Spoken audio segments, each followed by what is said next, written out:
میرا نام رمائشہ ہے۔ میں ایک پڑھے لکھے خاندان سے تعلق رکھتی تھی۔ میری عمر اب 30 سال ہے۔ میں 3 بھائیوں کی اکلوتی بہن تھی۔ بہت ناز اور لاڈ سے مجھے میرے ابا نے بڑا کیا۔ میں نے جو چاہا وہ پڑھایا، جس کپڑے پر ہاتھ رکھا وہ لے کر دیا۔ کبھی گھر میں کسی نے مجھ سے اونچی آواز میں بات نہیں کی تھی۔ ہمارے خاندان میں کوئی بھی لڑکی میٹرک سے زیادہ پڑھی نہیں تھی، بلکہ کچھ تو کبھی اسکول ہی نہیں گئی تھی۔ لیکن میں چاہتی تھی کہ میں بہت سارا پڑھوں، سب لوگ جان لے کہ ایک عام آدمی کی بیٹی بھی پڑھ سکتی ہے۔ میں نے ایف اے کیا تو سب لوگ حسد اور رشت سے ملے جلے جذبات کے ساتھ گھر آئے تھے۔ کچھ نے تو ابا کو مبارکباد دی کہ کریم، اس دور میں تم نے بیٹی کو اتنا آگے تک پڑھایا ہے، تمہاری ہمت کو سلام ہے۔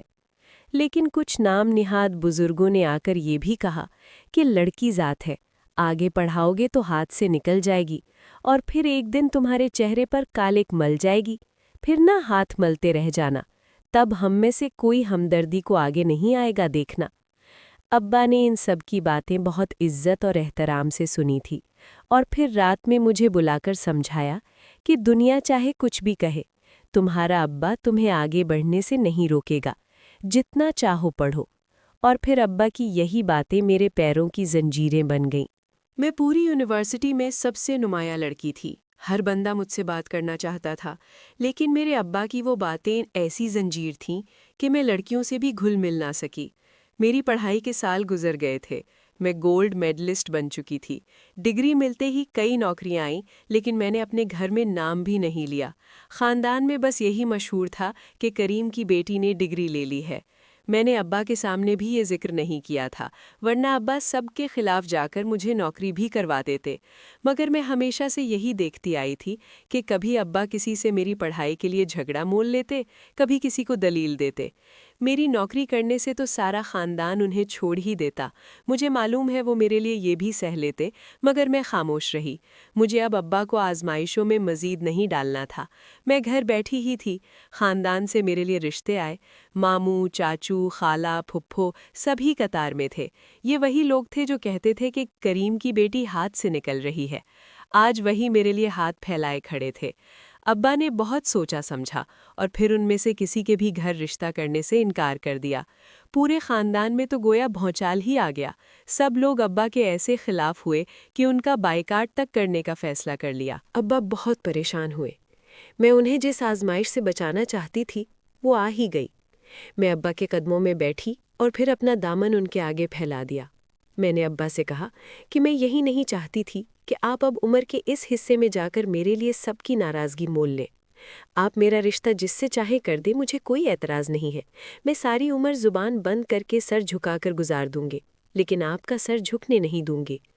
آپ نے اگر غیروں میں شادی کر دی تو سب یہی کہیں گے نا کہ کریم کی بیٹی کو کوئی پسند تھا، دیکھا وہ تربیت ٹھیک نہیں کر سکا۔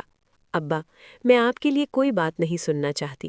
میں تو اپنی بات کہہ کر اٹھ گئی، لیکن ابا جانے کس کشمکش میں تھے، اور پھر انہوں نے 3 دن کے بعد چاچو کو ہاں کا پیغام بھجوا دیا۔ اب سب لوگوں کا رویہ ایسا بدلا جیسے کچھ ہوا ہی نہ ہو۔ میں اس کی وجہ بھی جانتی تھی۔ انہیں پتا تھا کہ لڑکی پڑھی لکھی ہے، نوکری بھی کرنا چاہے گی، تو ساری لکشمی اپنے ہی گھر کیوں نہ آئے۔ میں نے بھی سب کے ارادوں کو بھانپ لیا اور پھر مظہر کے سنگ رخصت ہو کر اپنے چاچو کے گھر آ گئی۔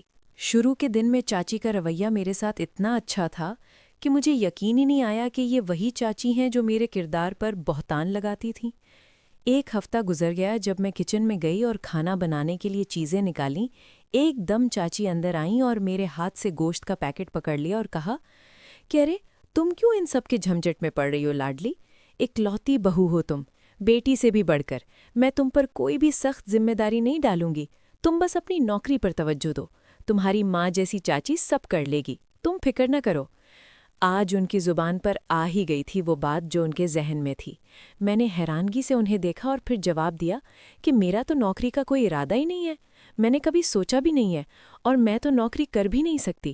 بھلا مظہر کو اچھا نہیں لگے گا، اور مظہر اچھا بھلا کام تو کر رہے ہیں۔ میری بات سن کر چاچی کے چہرے سے ہوائیاں اڑ گئیں، وہ غصے سے اپنے کمرے کی طرف چل دیں۔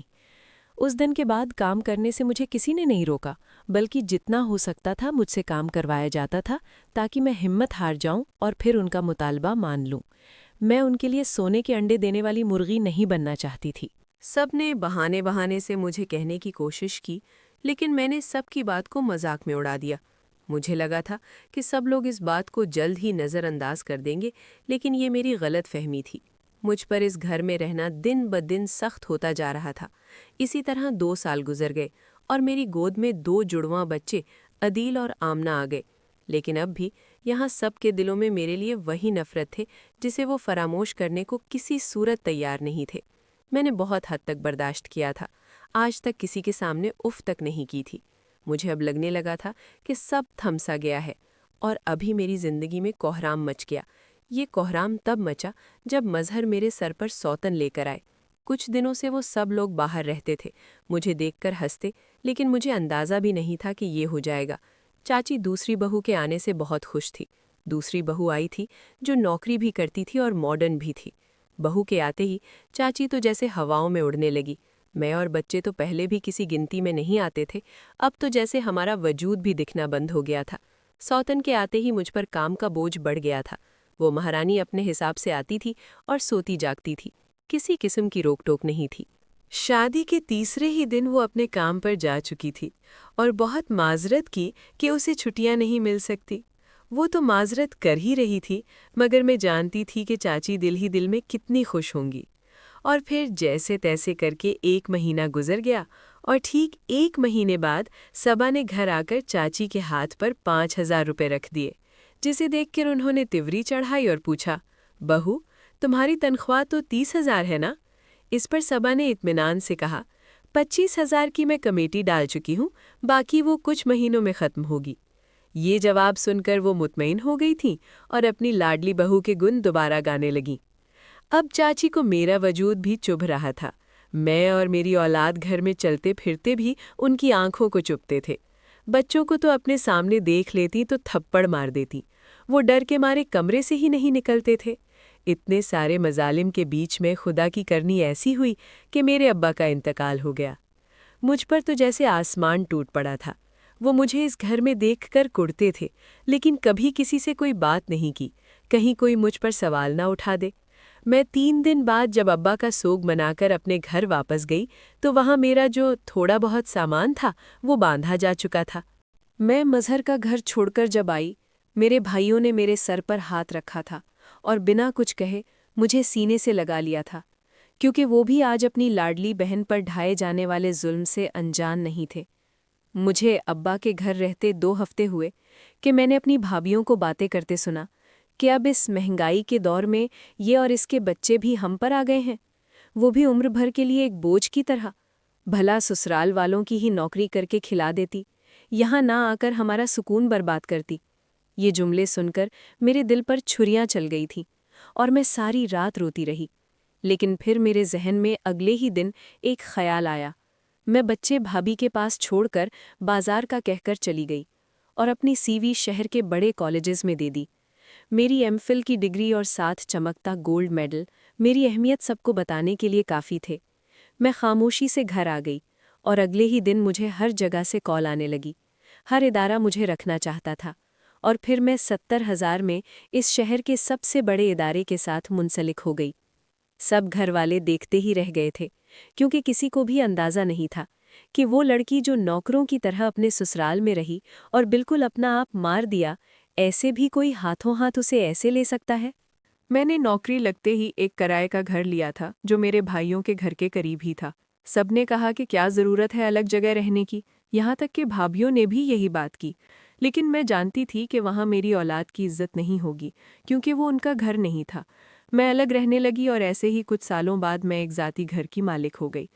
کچھ دن قبل میرا اسپتال جانا ہوا کیونکہ میری کولیگ بیمار تھی۔ میں وہاں گئی تو ایک کمرے سے مجھے کچھ جانی پہچانی آوازیں سنائی دیں۔ میں ٹھٹک کر رک گئی۔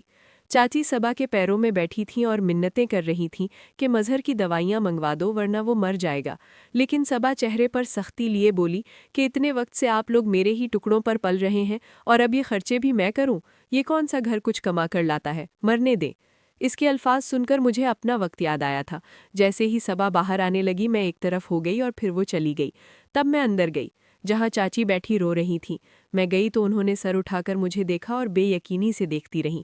اس سے پہلے کہ میں کچھ بھی کہتی، چاچی نے میرے پاؤں پکڑ لیے اور رونا شروع کر دیا۔ وہ اونچی اونچی مجھ سے معافی مانگ رہی تھی۔ میں نے سکون کے ساتھ انہیں اٹھایا اور پھر پوچھا کہ آخر ہوا کیا ہے۔ تب انہوں نے بتایا جیسے ہی سب نے مجھے گھر سے نکالا تب سب کام چاچی اور صبا پر آ گئے تھے۔ چاچی کی بوڑھی ہڈیوں میں جان نہیں تھی کہ کچھ کر سکتی، دوسرا میں نے انہیں ایسی عادت ڈال دی تھی کہ اب چائے بھی بنانا مشکل تھا۔ انہوں نے صبا سے کہا کہ بیٹا گھر کے کام بھی کرو، مجھے اکیلی جان میں اتنی ہمت نہیں رہی۔ تب اس نے کہا کہ میں تو کما کر لاتی ہوں، میں کیوں کروں؟ اور جب کام والی لگوانے کا کہا تو تنخواہ کم ہے کا رونا رو لیا۔ میرے جاتے ہی سب چاچی پر آ پڑا تو انہیں احساس ہوا تھا کہ کام کرنے والی لڑکیاں اصل میں ہوتی کیسی ہیں۔ وہ کام کرتی تھیں لیکن انہیں جوتے کی نوک پر رکھتی تھیں۔ اب مظہر کو فالج کا اٹیک ہوا تھا اور وہ معذور ہو گیا تھا، خود سے کھانا کھا بھی نہیں سکتا تھا۔ یہ سب اس کے لیے محال تھا۔ چاچی نے مجھے کہا کہ میں انہیں معاف کر دوں اور بچوں کے ساتھ واپس آ جاؤں۔ میں نے ان کی آنکھوں میں دیکھا اور پھر اپنا وقت یاد کیا۔ ایک لمحے میں فیصلہ ہو گیا۔ میں نے اپنے پرس سے 1 لاکھ نکال کر ان کے ہاتھ پر رکھا اور چلی آئی۔ اب بھی میں ان کو ماہانہ خرچہ بھیج دیتی ہوں کیونکہ صبا تو جا چکی ہے، لیکن کبھی ان کے گھر نہیں گئی، نہ ہی انہیں معاف کیا ہے، کیونکہ میری دولت تو میرے بچے ہیں۔